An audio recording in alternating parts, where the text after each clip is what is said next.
King Kush kantala kandevu sagolide kapena kuti kantala kandevu samwayi. Anyway, akubweresa update yokhudzana ndi akuti amalawi tisaposeseke ndi za pa 4 November. Kodi nkhaniyo ikuti bwanji akuwuzani yekha muno wakeyo. So tikangotha tikuphika update ya Iran America komanso lero ndithu kukhala update angapo kusiyanasiyana makamaka even setolowaso ku Malawi. So mukhale mumwepo leroli. Guys, thank you so much. Malawian cameras. Malawi zanga. Pambiri. Amalawi muli very excited kwambiri.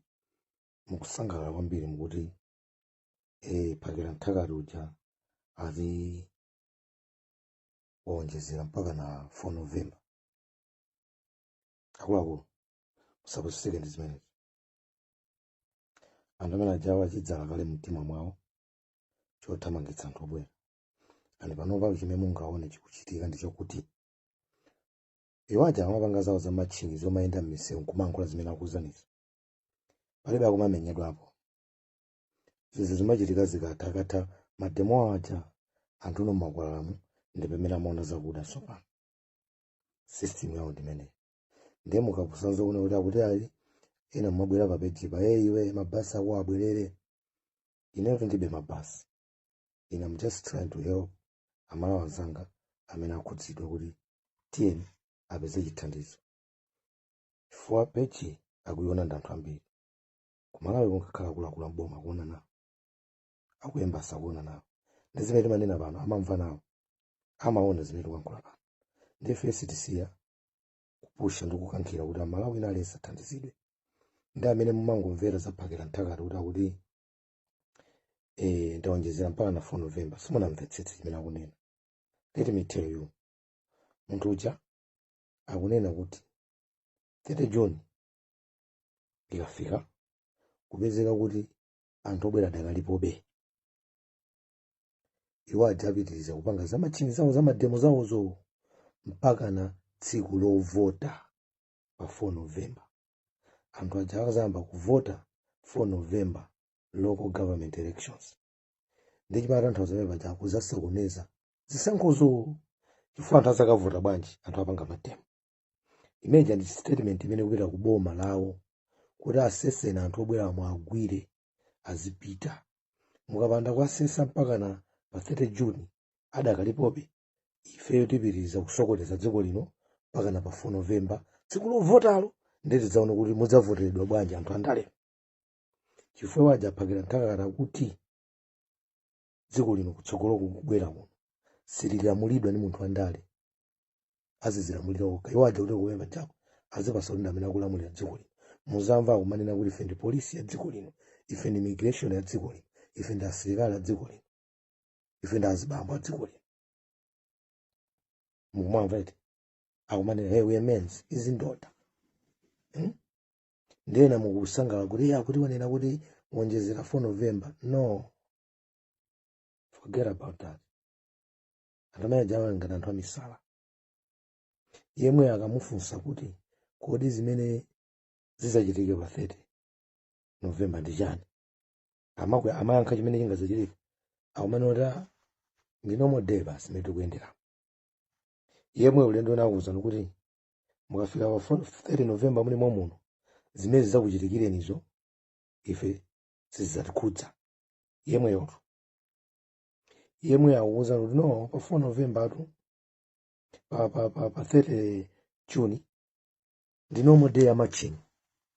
Kulibe nkhondo, kulibe kumenyana.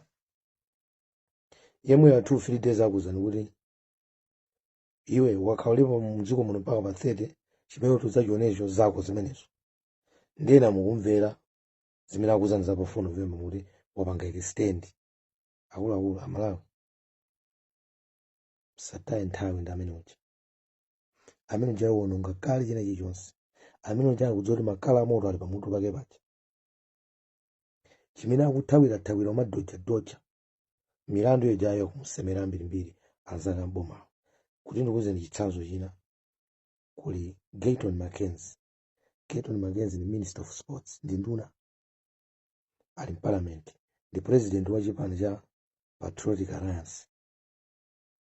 Chipani ndicho chagena ndithu fans ambiri amene uja ndi anayambitsa zomanena kuti mukampeza foreigner ali pa oxygen chipatala chotsani oxygen ulata afati bene ntchito. Mukampeza foreigner ali pa bedi la kuchipatala gonekeni pansi. Foreigner akabwera kuchipatala alipire. Amene uja geto ni magezi namana ampeza zoti anthu zipatala ambe kukhomeredwa asanabwera amachani machiwo koma anthu anamvotera mpaka na ndi nduna. Lero akusintha chuni akuti yemweyotu ifenda amene tidayambitsa bahambe ndifeyo akumachito sipopa koma ndifuna ndikuwuzeni kuti amene angapeze kuti akumenya foreigner kapena kumuzunza foreigner amene amangidwe. Palibe kuthamangitsa foreigner. Ngati mukuthamangitsa foreigner ayenera kuchoka munjira yoyenerera. Ndi amumukira kuti anzake amukira kuti iwe mesana amene unayambitsa zimene zokuti mchotseni munthu ali pa oxygen. Lero kusintha bwanji akudziwa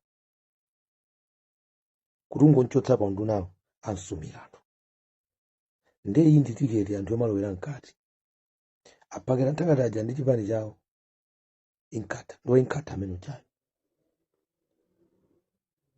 Jacinta ndwa MK chipani cha Zuma pakira ntakati ndwa inkata ngize mtunu ndwa inkata anthu aja kumenyerera zipani zawo by kupanga parallel functions kumanze enda akagwedeza zimene ndi part of campaign. Foto zipani zawo zikuyimira mbuye kuti tathamangitsa anthu obwera kunoko amene amanoti amene amakwera tikiti yothamangitsa anthu obwera amamuvotera. Ndi musamvera amene zoti kuti 4 September 4 November zimene zijazo akukamba zawo zakonkuno koma ife ali nafe. Lero anani meeting imene amakambirana ku Durban. Aboma analipompo, asilikali analipompo. Uyu zake wa machi Jacinta analipompo. Afuna mambo operation akudina anyuwani. Fakuziko kuno. Since jambira ni zintosi. Since zina zuluwa pansi. Taxi industry ikuzizira. Manufacturer akuzizira. Anuaga marenti ama nyumba malandlord alijinga. Ena sana ndiye ndalama. Ena ndi ngongolezo inopereka mu mabanki. Chipwirikiti chilipo. Ndanthu amafunsa kuti after 30 June what's next? Anthu alibe plan. Nchifukwa uno kuti tipanga extend tujani to 4 November alibe plan kwa mkungu sokoneza. Ndiye tisagone ndi zimenezo. Pambiri Malawi pambiri. Nima kunyadira na Malawi. So mwambi.